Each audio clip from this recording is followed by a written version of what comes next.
Tunic school ড্রেসের tunic, এটা উপরের অংশ অর্থাৎ শেষ পর্যন্ত, আর এটা নিচের অংশ। তাহলে কাপড় নিয়েছি 4 পাটে, 1 2 3 4 পাটে কাপড় নিলাম। পিছন পাটে একটু বেশি নিলাম চেন লাগানোর জন্য। এখান থেকে পর্যন্ত গলা নিয়েছি 3.5 ইঞ্চি, কিন্তু তার আগে একটু মাপটা দেখাই। লম্বা 26, ছাতি 20, ফুট 9, শেষ 9, কোমর 20। তাহলে এখান থেকে এই পর্যন্ত নিলাম গলা 3.5 ইঞ্চি, এখান থেকে এই পর্যন্ত 1.5 ইঞ্চি নিয়েছি যেহেতু একদম ছোট বাচ্চা।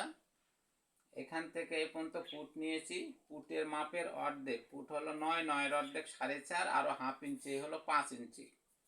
এখান থেকে এই পর্যন্ত ছাতির লাইন নিয়েছি, ছাতির মাপের 4 ভাগের 1 ভাগ প্লাস 2 ইঞ্চি।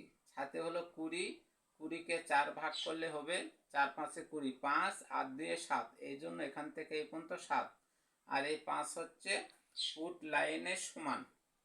এখান থেকে এই পর্যন্ত লম্বা নিয়েছি শেষের মাপ প্লাস 1 ইঞ্চি, অর্থাৎ এখান থেকে তো নিয়েছি 10 ইঞ্চি, 1 ইঞ্চি সেলাইয়ের জন্য। সেলাই করার পরে 9 ইঞ্চি টিকবে। এখান থেকে এই পর্যন্ত কোমল নিয়েছি 7 ইঞ্চি, ছাতির লাইনের সমান। এখান থেকে 2 ইঞ্চি নিয়েছি, এটা হলো টেকিং। তাহলে এটা হলো উপরের অংশ আর এটা হলো নিচের অংশ। এখান থেকে এই পর্যন্ত লম্বা নিয়েছি, লম্বার মাপ আছে কত 26 মাইনাস শেষের মাপ, তাহলে 26 থেকে 9 বাদ দিলে থাকে 17, এই জন্য এখান থেকে এই পর্যন্ত নিয়েছি 17, আরও 2 ইঞ্চি নিয়েছি প্লেটের জন্য, অর্থাৎ ভাঁজ করে সেলাই দেওয়ার জন্য। এখান থেকে এই পর্যন্ত কুঁচির লাইন নিয়েছি 14 ইঞ্চি, ছাতির মাপের অর্ধেক প্লাস 4 ইঞ্চি নিয়েছি কুঁচি একটু বেশি করার জন্য। তাহলে ছাতির মাপ আছে 20, 20-এর অর্ধেক 10 আর 4-এ 14, তাহলে কুঁচির লাইনও 14, ঘেরের লাইনও 14। এই হলো সূত্র আমাদের শেষ। এখন কাটবো, কোথায় কাটবো? এই দিক দিয়ে কাটবো, এটা দিয়ে কাটবো, এটা দিয়ে কাটবো, এটা দিয়ে কাটবো, এটা দিয়ে কাটবো।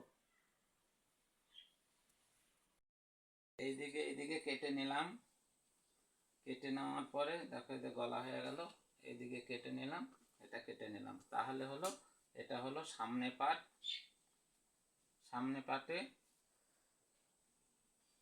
ঠিক এইরকম হলো। এখন এখানে টেকিং দেওয়া হয়েছে এবং একই মাপে এখানেও টেকিং দিয়ে নেব। তারপরে এটা হলো পিছন পাটের এইটুক বেশি নেওয়া আছে চেন লাগানোর জন্য। পিছন পাটও এখানে টেকিং দিয়ে নেব, এখানে টেকিং দিয়ে নেব। তাহলে আমার এটা হলো পিছন পাট, এটা হলো সামনে পাট, আর এটা হলো নিচের অংশ। তাহলে কাটা শেষ, আগামী দিনে আবার সেলাই দেখানো হবে। ভালো লাগে তাহলে লাইক ও কমেন্ট করবে, আর যদি মনে করো কোনো অসুবিধা হয় তাহলে জানিয়ে দেবে।